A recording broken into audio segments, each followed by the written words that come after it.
اعوذ باللہ من الشیطان الرجیم بسم اللہ الرحمن الرحیم وقل الحق من ربکم فمن شاء فلیؤمن ومن شاء فلیکفر انا اعتدنا للظالمین نارا احاط بهم سرادقها وان یستغیثوا یغاثوا بماء کالمہل یشفی الوجوہ بئس الشراب وساءت مرتفقا۔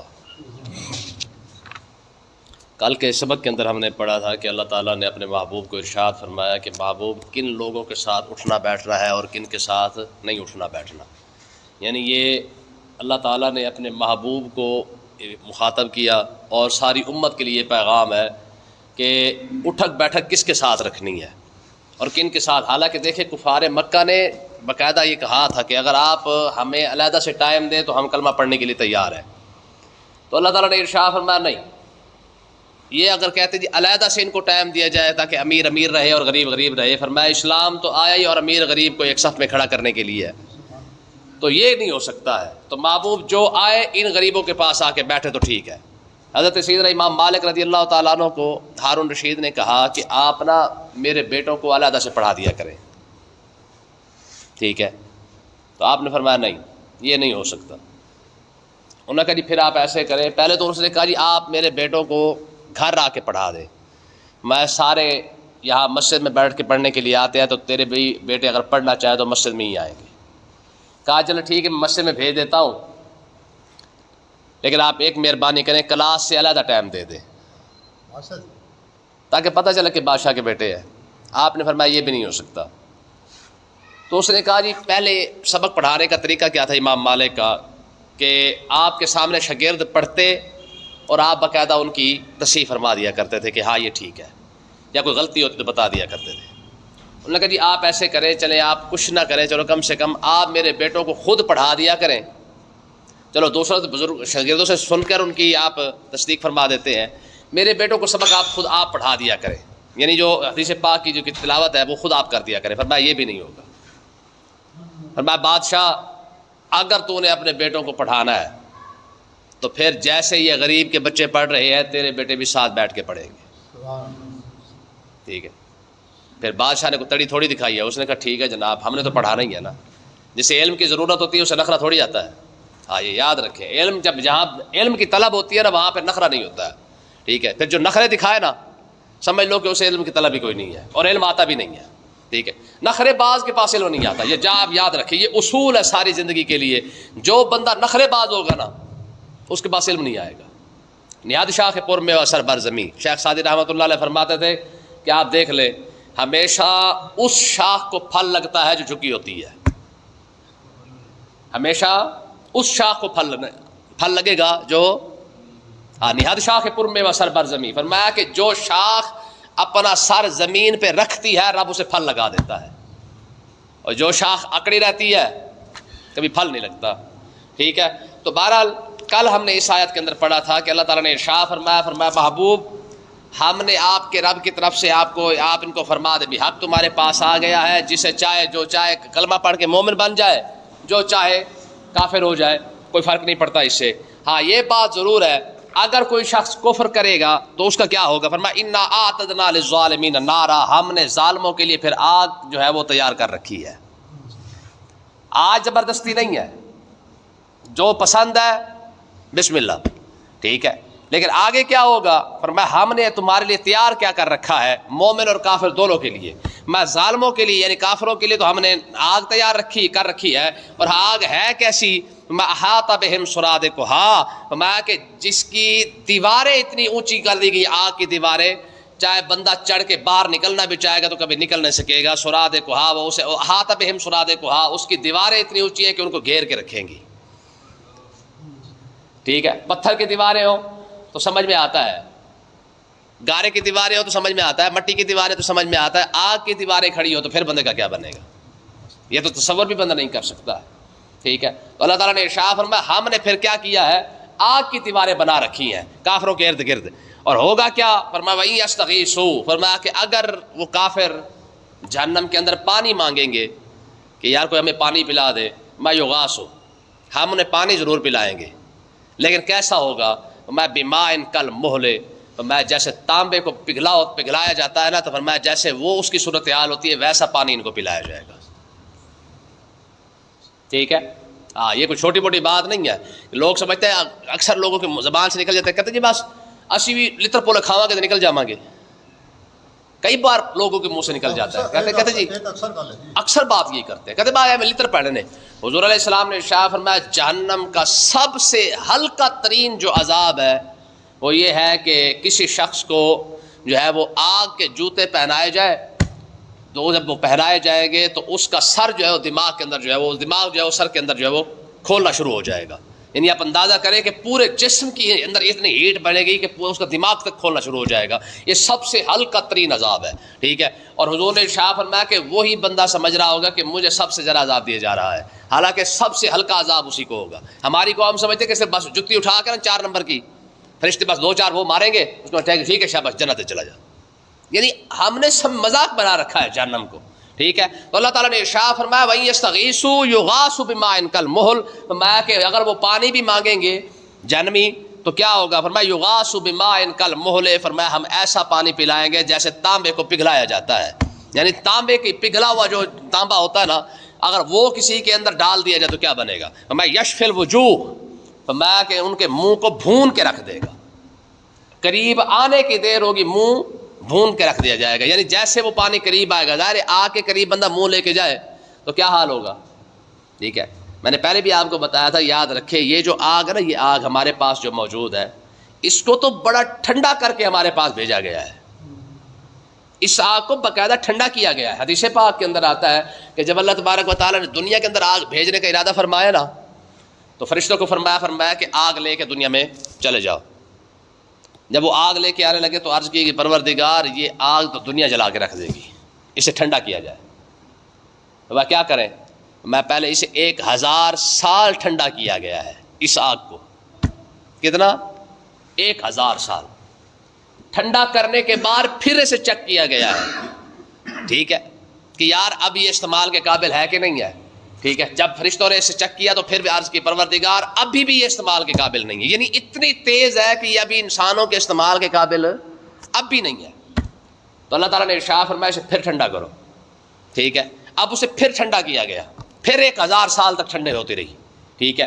2000 سال ہو گئے, پھر چیک کیا گیا, پھر بھی استعمال کے قابل نہیں تھی. پھر اللہ تعالیٰ نے ارشاد فرمایا دوبارہ اسے پھر ٹھنڈا کرو. پھر ٹھنڈا کیا گیا 1000 سال دوبارہ, یعنی 3000 سال اس آگ کو ٹھنڈا کر کے دنیا کے اندر بھیجا گیا ہے. ہمارا ہاتھ نہیں ٹکتا. ٹھیک ہے. کوئی بندہ اس کے اوپر کھڑا نہیں ہو سکتا, ہاتھ نہیں سیدھا رکھ سکتا. ٹھیک ہے. لیکن کیا کہا گیا, فرمایا 3000 سال جہنم کی آگ سے اس آگ کو ٹھنڈا کر کے بھیجا گیا ہے. یہ گرمی ہے نا, گرمی. ٹھیک ہے.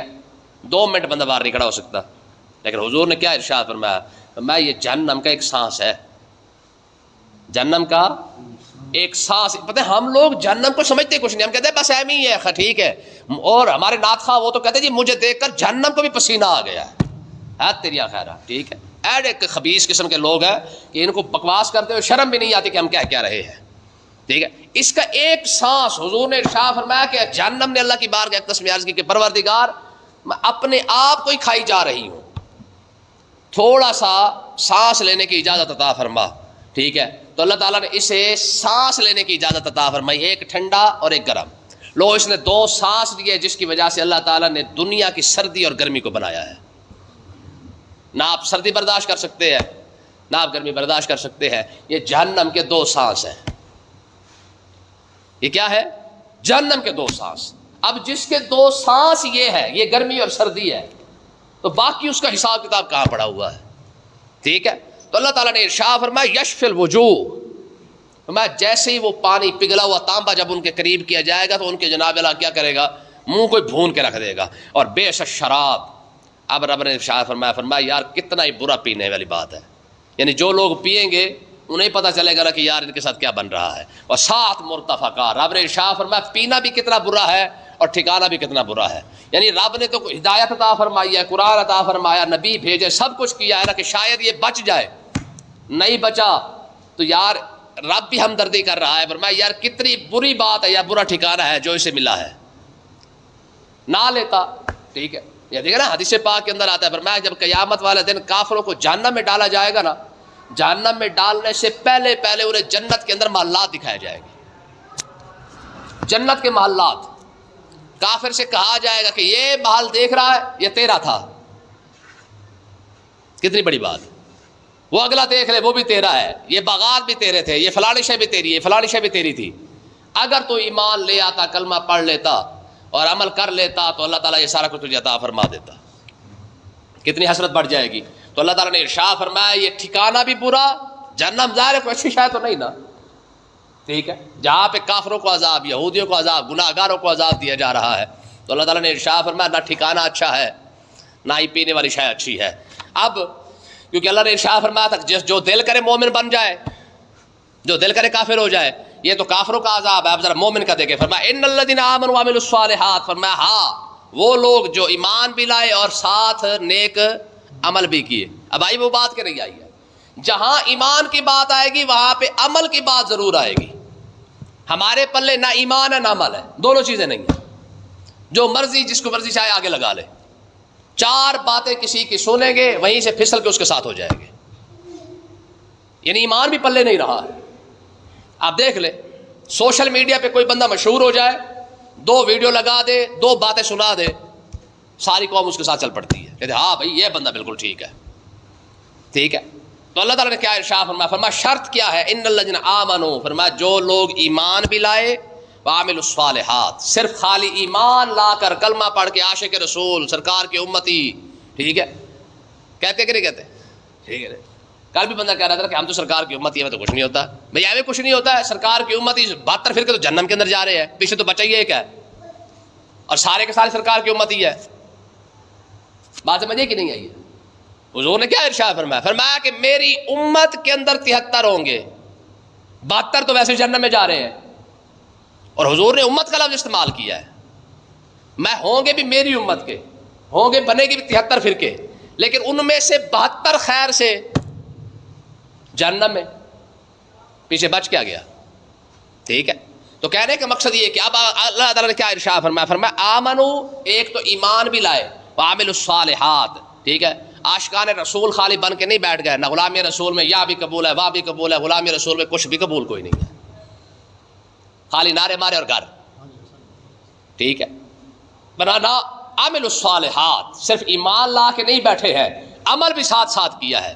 جن لوگوں کو بخشش کے رب نے وعدے عطا فرمایا ہے ان کے عمل چیک کر کے دیکھ لے. عثمان غنی چھوٹا موٹا بندہ ہے, کیوں جی, کتنی مرتبہ 14 مرتبہ حضور علیہ الصلوۃ والسلام سے جنت خریدی ہے, اور 2 مرتبہ سرکار نے خود ویسے عطا فرما دی ہے, 16 مرتبہ جنت کا حقدار. لیکن حال کیا ہے, حضرت عثمان غنی کے خود شہزادے کہتے ہیں کہ میں حجر اسود کے قریب کھڑا ہوا تھا اور میرے دل میں خیال آیا کہ یار آج میں نا 5-10 سپارے قرآن پڑھ دوں گا. کہتے پیچھے میں نے کسی نے ہاتھ رکھا تو میں نے دیکھا ابا جی کھڑے ہوئے تھے, عثمان غنی رضی اللہ عنہ, ٹھیک ہے. اور انہوں نے کہا ذرا تھوڑا سا ذرا سائڈ بار مجھے بھی جگہ دے. کہتے میں نے ابے کو جگہ دی تو ابے نے الحم سے لے کر والناس تک سارا قرآن ایک رکعت کے اندر ہی پڑھ ڈالا ہے, سارا قرآن ایک رکعت کے اندر, عثمان غنی رضی اللہ عنہ نے. اور یہ قرآن کی آیت ہے امن ہوا قانت آناء اللیل ساجدا وقائما یحذر الآخرہ, میں وہ لوگ جو راتوں کو بھی جاگ کے عبادت کر کے گزارتے ہیں اور دن کو بھی رب کو یاد کرتے رہتے ہیں. یہ آیت حضرت عثمان غنی کے حق میں نازل ہوئی ہے, ٹھیک ہے. جن کو جو جنت کے واقعی حقدار ہے ان کا عمل یہ ہے, ٹھیک ہے. اور ہم عاشقان رسول ہیں, ٹھیک ہے. جو بیڑا غرق ہمارا ہوا خدا کی قسم کسی کا نہیں ہوا ہوگا. دیکھ لے پلے ککھ نہیں ہے. عاشقان رسول کا دعویٰ یہ ہے کہ مجھے دیکھ کر تو جہنم کو بھی پسینے آ رہے ہیں. دور پھٹے منہ تیرے بھی, جہنم کو دیکھ کے صدیق اکبر کو دیکھ کے جہنم کو پسینہ نہیں آیا, تجھے دیکھ کے آ گیا. کیوں جی, کتنی بڑی بات ہے. خدا کی قسم آپ خوف خدا پر پڑھ کے دیکھیں نا, صحابہ کرام کے اقوال پڑھ کے دیکھیں, ٹھیک ہے. اما عائشہ صدیقہ رضی اللہ تعالیٰ عنہ, حضور شاہ فرماتا عائشہ جب سے مجھے پتہ چلا نا کہ جنت میں تو بھی میرے ساتھ ہے, مجھے تو موت بھی آسان لگنے لگ گئی ہے. یہ حضور فرما رہے ہیں, ٹھیک ہے. تو کتنی بڑی بات ہے. لیکن اما عائشہ صدیقہ کیا فرما رہی ہیں, فرماتی ہے کہ آپ خوف خدا کی وجہ سے مصلی پہ بیٹھ کے کہتی تھی, کہتی کاش میں نسیہ منسیہ ہوتی, یعنی میں کچھ بھی نہ ہوتی, اگر قیامت والے دن رب نے مجھ سے حساب لے لے تو کیا بنے گا, ٹھیک ہے. حضرت عمر جس کے بارے میں حضور فرمایا تجھے دیکھ کر تو شیطان بھی کرنی کترا جاتا ہے, لیکن حال کیا ہے, ایک قرآن کی آیت سن کر جناب اللہ بے ہوش ہو جاتے ہیں اور گرتے ہیں. جناب اللہ اتنا حال خراب ہوتا ہے کہ پورا مہینہ لوگ عیادت کرنے آتے رہتے ہیں. یہ جنتیوں کا حال ہے. اور آپ ایم ہی خیر خیر خواہ لو جناب حلوہ کھا کے بھی جنتی، لنگر کھا کے بھی جنتی، نعرے بار کے جنتی، عاشقان رسول سارے جنتی ہے، پہلے فارغ، نماز بھی فارغ، سارا کوئی فارغ ہے، اور جنتی بھی سب سے بڑے ہم ہے، دعویٰ بھی ہمارا ہی جنتی ہے۔ آپ صحابہ کرام کو یقین کریں، ساری ان کی زندگی پڑھ کے دیکھ لیں، کسی ایک صحابی نے بھی جنتی ہونے کا دعویٰ نہیں کیا، کسی کا بھی نہیں ملتا، کسی ایک صحابی نے نہیں کہا لو جی میں نے سرکار کی زیارت کر لی تو بھلے میں جنتی۔ ہم تو ویلے فارغ ہے نا، جو 1400-1500 سال پیچھے آئے پڑے ہیں، کسی ایک صحابی نے بھی نہیں کہا کہ جناب اللہ، حالانکہ یہ پکی بات ہے، جو جس نے سرکار کی زیارت کر رہی ایمان کی حالت میں، اس سے بڑی کوئی نعمت ہو سکتی ہے؟ کیوں جی؟ لیکن کسی ایک صحابی نے اپنے آپ کو جنتی نہیں کہا ہے۔ یہاں جدھر دیکھو ادھر جنتی جنتی نظر آتے ہیں، ہمیں تو جہنمی ایک بندہ نظر نہیں آتا ہے۔ ماہ رمضان کے اندر دیکھ لے، مسجدیں خالی، سارے جنتی ہے، کوئی ایک بندہ جہنمی کوئی نہیں ہے۔ چلو یار کوئی ایک ہی جہنمی دکھا دو جسے بندہ خوف خدا کی تقریر سنا رہے، سارے تو عاشقان رسول ہے، سارے تو مفتی اعظم ہے، سارے تو جنتی ہیں۔ اب انعام دیکھے فرمایا، اللہ تعالیٰ نے کیا ارشاد فرمایا، انا لا نضیع اجر من احسن عملا، ہم ایمان والے بندے کے عمل میں سے جو بھی اچھا عمل کرے گا ہم اس کا اجر ضائع نہیں کریں گے۔ ہاں یہ رب کا وعدہ ہے، تو ایک کھجور بھی صدقہ کر کے رب نے اسے بچا کے رکھا ہے، تو نے روڑا بھی ہٹا دیا رب نے اس کو بھی بچا کے رکھا ہے۔ اب آگے دیکھیں، اولئک لہم جنات عدن تجری من تحتہم الانہار، فرمایا یہ وہ لوگ ہیں جو ایمان بھی لائے عمل بھی کیے، تو اللہ تعالیٰ کیا فرماتا ہے؟ فرماتے ان کے لیے ہم نے جنات عدن تیار کر رکھی ہے، جن کے نیچے ایسے باغات ہیں جن کے نیچے نہریں نہریں بہ رہی ہیں۔ ٹھیک ہے، یہ بات تو ہو گئی۔ آگے یحلون فیہا من اساور من ذہب، فرمایا کہ ہم انہیں جنت کے اندر سونے کے کنگن پہنائیں گے۔ ٹھیک ہے، جنتیوں کو سونے کے کنگن پہنائیں گے۔ اور آگے وَيَلْبَسُونَ ثِيَابًا خُضْرًا مِّن سُنْدُسٍ وَإِسْتَبْرَقٍ، ہم انہیں ریشم کے باریک اور موٹے کپڑے دونوں پہنائیں گے، جو چاہیں گے وہی پہنائیں گے، ریشم بھی پہنائیں گے اور سونے کے کنگن بھی پہنائیں گے۔ اور متکئین فیہا علی الارائک، فرمایا کہ وہ تختوں پر بیڈ پر بیٹھے ہوں گے اور ٹیک لگا کے بیٹھے ہوں گے۔ ٹھیک ہے، اب یہ دو چیزیں حضور علیہ السلام نے ارشاد فرمایا، جس نے میری امت میں سے مردوں میں سے جس نے سونا اور ریشم نہیں پہنایا، فرمایا قیامت والے دن رب انہیں پہنائے گا، اور جس نے پہن لیا میں آخرت میں اس کا کوئی حصہ نہیں ہے۔ ادھر تو منگڑ ہو رہے ہیں، منگڑیاں اتنے منگڑیاں ہوتے ہیں، منگڑ تو چھوٹیاں ہوتی ہیں، ایک منگڑ ہوتے ہیں جس کے اندر انگوٹھیاں دی جا رہی ہیں جی، ہے جی، دلہا پاک ابھی سال بعد بنے گا، پہلے سونے کی انگوٹھی ٹھاک لگا پھر رہا ہے۔ ٹھیک ہے جی، ریشم کے کپڑے تمہارے عام چل پڑے ہیں۔ ٹھیک ہے، آپ دیکھ لیں، جس کے پاس 4 پیسے آ جائے پہلے سب سے پہلے سونے کی چین بنوائے گا۔ آپ دیکھ لیں، اکثر آپ دیکھیں گے کیا ہے جی، چودھری صاحب کے پاس پیسے آئے، چودھری صاحب نے 4-5 تولے کی سونے کی چین بنوائی ہوئی ہے، تاکہ لوگوں کو پتہ چلے گا لو جناب چودھری بھائی سونا پا کے آ رہے ہیں۔ حضور نے ارشاد فرمایا دنیا کے اندر جس نے سونا پہن لیا، چاہے ایک انگوٹھی کیوں نہیں پہنی، فرمایا آخرت کے اندر رب اسے سونا نہیں عطا فرمائے گا۔ کیسا گھاٹا والا سودا ہے کہ نہیں ہے؟ یہاں ایک انگوٹھی پہن کے وہ بھی 4 ماشے کی، وہ بھی سنارے کو پتہ ہے جانے اصل بھی ہے کہ نقل ہے۔ ٹھیک ہے، ہمارے سب سے بڑی حاجی دیکھیں، جدھر بھی جائے حاجیوں کی لائن ہے، ادھر سناروں کو دیکھ لیں آپ، خیر سے میں کہتا ہوں کعبے کے اندر بڑھ کے بیٹھے ہو تب بھی آپ کو خالص نہیں دیں گے، 2 ماشے 4 ماشوں کی کٹوتی تو خیر سے کچھ فرق ہی کوئی نہیں پڑتا ان کو۔ ٹھیک ہے، لیکن حضور نے فرمایا جس نے سونا انگوٹھی بھی پہن لی نا، رب جنت کے اندر اسے سونا نہیں عطا فرمائے گا۔ وہاں کڑے مل رہے ہیں، یہاں انگوٹھی پہ گزارا کرے، تو اس سے بہتر نہیں ہے کہ عقل مند بندہ کبھی یہ سودا کرے گا؟ اور بھائی اس سے بہتر یہی ہے کہ اس انگوٹھے کو آگ لگا، ادھر جا کے جو مزے جو پھر رب پہنا رہا ہے اس سے بڑی کوئی بات ہی کوئی نہیں ہے۔ پھر آپ دیکھیں ہم یلبسون ثیاب، فرمایا ہم ایسے کپڑے پہنائیں گے خضرا من سندس و استبرق، سبز بھی ہوں گے ریشم کے بھی ہوں گے، جسے موٹا پسند آئے گا اسے موٹا کپڑا پہنائیں گے، جسے بریک کپڑا پسند آئے گا اسے بریک کپڑا پہنائیں گے، اور ہوں گے سارے بھی سارے سونے کے اور ہوں گے بھی سبز رنگ کے۔ ٹھیک ہے، متکئین فی علی الارائک، فرمایا سونے پہنا کے، کنگن پہنا کے، کپڑے ریشم کے پہنا کے، متکئین فی علی الارائک، ہم جناب انہیں تختوں پر بٹھا کے، یعنی جیسے بادشاہ کا تخت ہوتا ہے نا، اس طرح جناب ٹیک لگا کے بیٹھے ہوں گے۔ نعم الثواب، اب رب ان کی تعریف کر رہا ہے، کہتے یار اس سے بڑا اچھا اجر اور کیا ہو سکتا ہے۔ ٹھیک ہے جی، اے جی جناب اللہ، خادم کھڑے ہو جناب اللہ گلاس لے کر، نوکر کھڑے ہوئے جناب کھجور اور انگورے لے کر، اور بندہ جناب اللہ ریشمی کپڑے پہن کے سونا پہن کے جناب آرڈر چلا رہا ہو، فلانی شے لے آؤ بھائی، فلانی شے کھا لو بھائی، فلانی شے لے آؤ بھائی۔ ٹھیک ہے، اس سے بڑا حضور نے رب نے فرمایا نعم الثواب، اور اس سے اچھا اجر اور کیا ہو سکتا ہے تجھے، تو کم سے کم تھوڑا سا عمل تو کر، پھر دیکھ رب تجھے یہ اجر عطا فرمائے گا۔ وحسنت مرتفقا، فرمایا دیکھ کتنی اچھی جگہ ہم تجھے عطا فرمائیں گے، اجر بھی ہے سب سے اچھا اور جگہ بھی سب سے اچھی، جہاں پہ بیماری نہیں، کھنگ نہیں، بلڈ پریشر نہیں ہے، نہ کیا کہتے ہیں ہارٹ اٹیک نہیں، بلڈ پریشر نہ ہو لو نہ ہائی، نہ ہیپاٹائٹس سی نہ بی، کوئی چکر ہی کوئی نہیں ہے جناب اللہ. بندہ جوان ہے تو جوان کھڑا ہوا ہے، حسین ہے تو حسین کھڑا ہوا ہے، وہاں پہ تو کالا گورا بھی چکر بھی کوئی نہیں ہے. اللہ تعالیٰ نے حضور شاہ فرماتے ہیں کہ بندہ رب اتنا حسین بنا دے گا کہ اگر حوریں چاہیں گی تو اپنا چہرہ جو ہے وہ بندے کے سینے کے اندر بھی دیکھ لیا کریں گی. ٹھیک ہے جی، اللہ پاک سمجھنے کی توفیق عطا فرمائے.